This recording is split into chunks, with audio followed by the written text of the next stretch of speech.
башкаручы номинациясына чынлап тұрып якынлаштың.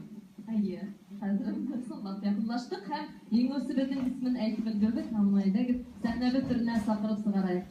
Әлфия Нигъматуллина каршы алды. Мәҗит Гафури белән дуслаша. Алар бергәләп Уфа урамнарын гизгәннәр, татар һәм башкорт милләтләре язмышлары хакында уйлаганнар.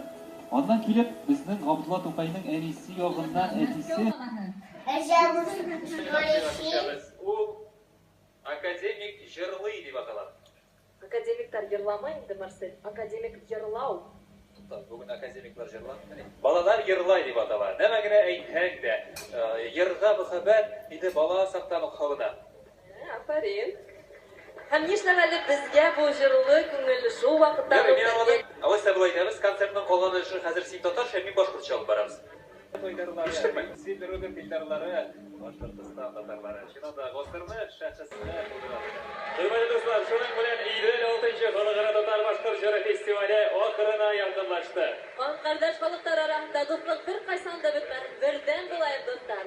Менә алар әлеге быелгы фестивальнең җиңүчеләре һәм жюри вәкилләре. Бик зур рәхмәт сезнең барчагызга да. Безнең дуслыгыбыз Идел елгасы кебек саекмас булсын һәм мәңге җырлап яшәргә язсын.